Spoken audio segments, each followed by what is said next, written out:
Assalamualaikum warahmatullahi wabarakatuh. Selamat berjumpa kembali anak-anakku yang Bu Herti banggakan. Bagaimana kabar kalian hari ini? Semoga dalam keadaan sehat walafiat. Amin Allahumma amin. Sebelum pembelajaran kita mulai, yuk kita berdoa bersama-sama dengan membaca basmalah bersama-sama. Bismillahirrahmanirrahim. Terima kasih. Baiklah anak-anakku semuanya, kita akan belajar dengan materi pokok macam-macam alam gaib yang berhubungan dengan hari akhir. Adapun indikator pencapaian kompetensinya adalah menganalisis macam-macam alam gaib yang berhubungan dengan hari akhir. Dan tujuan pembelajarannya yaitu menyebutkan macam-macam alam gaib yang berhubungan dengan hari akhir. Anak-anakku, Bu Herti akan melafalkan firman Allah surat Al-Baqarah ayat 3. Bismillahirrahmanirrahim. Alladzina yu'minuna bil ghaibi wa yuqimuna sholata wa mimma razaqnahum yunfiqun. Coba anak-anakku semuanya, dalil yang Ibu lafalkan tadi berkaitan dengan apa? Benar, yaitu berkaitan dengan alam gaib. Apa sih yang dimaksud dengan alam gaib? Siapa yang bisa jawab? Benar, alam gaib adalah alam yang tidak dapat dilihat oleh panca indera manusia. Berilah contohnya. Benar, contohnya yaitu surga dan neraka. Baiklah anak-anakku semua, kita lanjutkan peristiwa-peristiwa yang berhubungan dengan hari akhir. Alam gaib yang berhubungan dengan hari akhir adalah alam gaib yang harus dilewati manusia setelah kiamat datang, yang dimulai dari alam barzah sampai hari pembalasan atau surga dan neraka. Peristiwa yang pertama yaitu alam barzah. Apa sih yang dimaksud dengan alam barzah? Alam barzah atau alam kubur yaitu tempat manusia meninggal dunia. Di alam kubur, jika manusia yang telah meninggal dunia diperlihatkan dengan kedamaian, kesejukan, keindahan, dan segala kebahagiaan-kebahagiaan lainnya, maka pertanda manusia itu di hari akhir kelak akan masuk surga. Tetapi sebaliknya, jika manusia yang telah meninggal dunia di alam kubur ditampakkan oleh berbagai macam penderitaan dan siksaan, maka menandakan di akhirat manusia itu akan masuk neraka. Kemudian peristiwa selanjutnya yaitu Yaumul Ba'ats. Apa sih yang dimaksud dengan Yaumul Ba'ats? Yaumul Ba'ats adalah hari dibangkitkannya manusia dari alam kubur. Pada hari itu, semua manusia yang telah meninggal dunia, jasadnya diutuhkan lagi seperti sedia kala, meskipun sudah meninggal dunia berabad-abad lamanya. Lalu, manusia digiring ke suatu tempat yang disebut dengan padang mahsyar. Hal ini sesuai dengan firman Allah, Quran Surat Abasa ayat 21 sampai 22. Di Yaumul Ba'ats ini, hari dibangkitkannya manusia dari alam kubur ini, digiring menuju padang mahsyar setelah ditiupkan sangkakala yang kedua oleh malaikat Israfil. Semua manusia mulai zaman Nabi Adam sampai manusia yang terakhir bangkit dari kubur, mereka dalam keadaan bangkit yang bermacam-macam rupanya sesuai dengan amal perbuatannya pada waktu di dunia.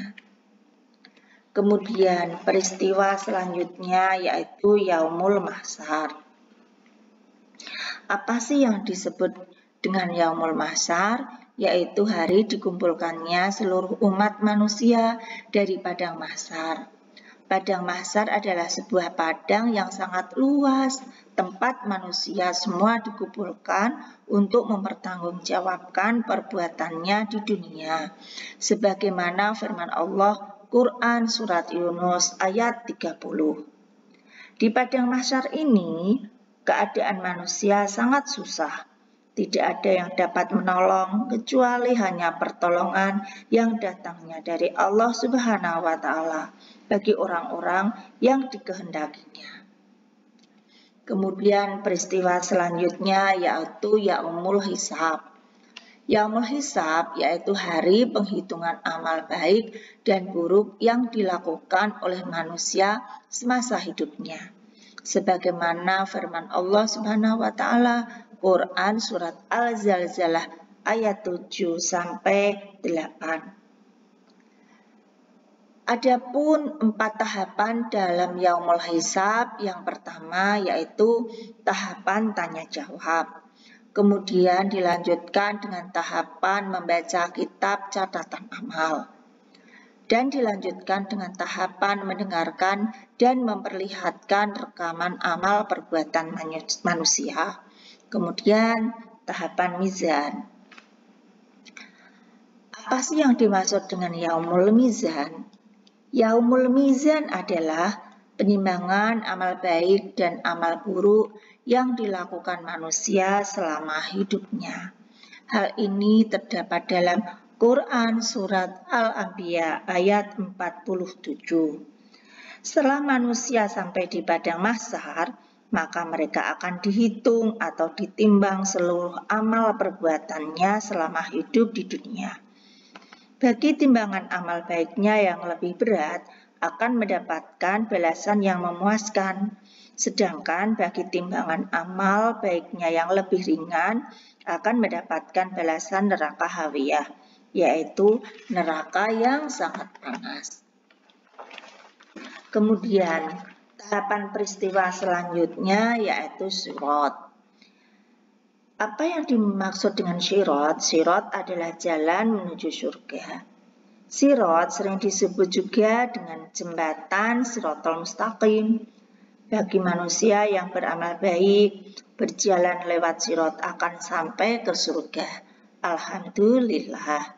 Bagi mereka yang beramal buruk, jalannya tidak sampai ke surga, tetapi jatuh ke jurang neraka. Oh, tidak. Kemudian, peristiwa selanjutnya yaitu Yaumul Jaya. Yaumul Jaya yaitu keputusan Allah Subhanahu wa Ta'ala akan ditempatkan di surga atau ditempatkan di neraka. Kemudian apa sih yang dimaksud dengan surga? Surga adalah sebutan sebuah tempat yang penuh kenikmatan dan kebahagiaan di hari akhir. Surga disediakan bagi orang-orang yang takwa kepada Allah Subhanahu wa Ta'ala. Gambaran kenikmatan surga sebagaimana ditegaskan Allah Subhanahu wa Ta'ala dalam surat Hud ayat 108 yang artinya, adapun orang-orang yang berbahagia maka tempatnya di dalam surga. Mereka kekal di dalamnya selama ada langit dan bumi, kecuali jika Tuhanmu menghendaki yang lain sebagai karunia yang tiada putus-putusnya. Kemudian neraka. Apa yang dimaksud dengan neraka? Neraka adalah sebutan sebuah tempat yang penuh penderitaan dan siksaan di hari akhir. Neraka diperuntukkan bagi orang-orang yang durhaka dan mengingkari hukum-hukum Allah. Gambaran penderitaan di neraka diterangkan dalam firman Allah Subhanahu wa Ta'ala, yaitu dalam Quran Surat Hud ayat 106, yang artinya, adapun orang-orang yang celaka, maka tempatnya di dalam neraka, Di dalamnya mereka mengeluarkan dan menarik nafas dengan merintih. Adapun berikut nama-nama surga dimulai dari tingkatan paling tinggi. Surga tingkatan paling tinggi yaitu surga Firdaus. Calon penghuninya orang yang khusyuk ketika sholat, menunaikan zakat, menjaga diri dan menghindari zina, serta mentaati perintah Allah. Tingkatan berikutnya yaitu surga Adn. Bagi calon penghuninya adalah orang-orang yang memiliki kesempurnaan iman dalam menjalankan agama Islam dan sabar. Tingkatan yang ketiga yaitu surga Naim. Calon penghuninya adalah orang-orang yang beriman dan mengerjakan amal-amal soleh. Tingkatan yang keempat yaitu surga Ma'wa. Jannatul Ma'wa adalah tempat bagi umat Islam yang bertakwa, beramal soleh, menahan hawa nafsu, dan meyakini kebesaran Allah Subhanahu wa Ta'ala. Tingkatan yang kelima yaitu surga Darussalam. Penghuninya adalah orang-orang yang beriman dan bertakwa, mengakui kebesaran Allah sekaligus merenungkan tanda-tanda kebesarannya. Tingkatan yang keenam yaitu Darul Muqamah. Darul Muqamah ini penghuninya adalah orang yang senantiasa berpegang teguh pada iman dan Islam, memperbanyak amal soleh, sekaligus para ahli syukur. Tingkatan berikutnya adalah surga Maqamul Amin. Surga ini diperuntukkan untuk hambanya yang benar-benar bertakwa. Sedangkan tingkatan yang paling akhir yaitu surga Khuldi. Ciri penghuninya adalah orang yang taat menjalankan perintah Allah. Baiklah anak-anakku semuanya, untuk nama-nama neraka dimulai dari tingkatan yang paling rendah. Adapun nama-nama neraka dari tingkatan yang paling rendah yaitu neraka Hawiyah, ditempati oleh orang-orang munafik dan orang kafir.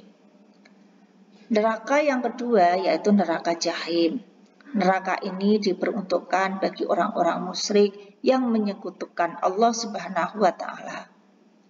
Neraka berikutnya yaitu neraka Sakor.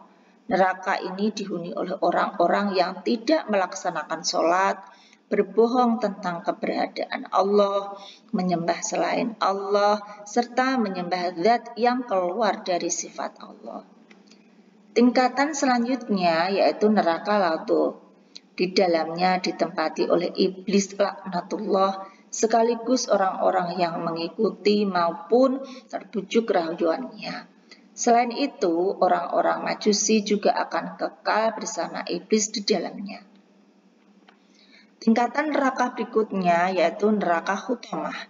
Neraka ini dihuni oleh orang-orang Yahudi dan para pengikutnya. Tingkatan yang keenam yaitu neraka Sa'ir. Neraka ini ditempati orang-orang yang tidak mau mengeluarkan zakat atau mengeluarkan tetapi tidak pada porsinya. Dan yang ketujuh yaitu neraka Jahanam. Neraka ini berada di tingkatan paling atas dan dihuni umat Islam yang melakukan dosa besar. Anak-anakku yang sangat Ibu Harti banggakan, sebagai penguatan, baiklah Ibu Harti ada beberapa pertanyaan ya. Tolong ini diisi, dikerjakan, terus kita koreksi bersama pada pertemuan yang akan datang. Adapun evaluasi yang pertama yaitu atau soal yang pertama yaitu jelaskan pengertian alam gaib yang berhubungan dengan hari akhir. Soal yang kedua, sebutkan macam-macam alam gaib yang berhubungan dengan hari akhir. Soal yang ketiga, jelaskan pengertian yaumul mahsyar. Yang keempat, sebutkan nama-nama surga. Dan soal yang kelima, sebutkan nama-nama neraka. Jangan lupa kerjakan, kemudian kita cocokkan pada pertemuan yang akan datang. Oke, jelas anak-anakku? Baiklah, sebelum kita akhiri pembelajaran kali ini, yuk kita akhiri ya. Kita akhiri bersama-sama dengan bacaan hamdalah bersama. Alhamdulillahirabbil alamin. Terima kasih. Semoga pembelajaran kali ini bisa bermanfaat bagi kita semua. Amin. Allahumma amin. Wassalamualaikum warahmatullahi wabarakatuh.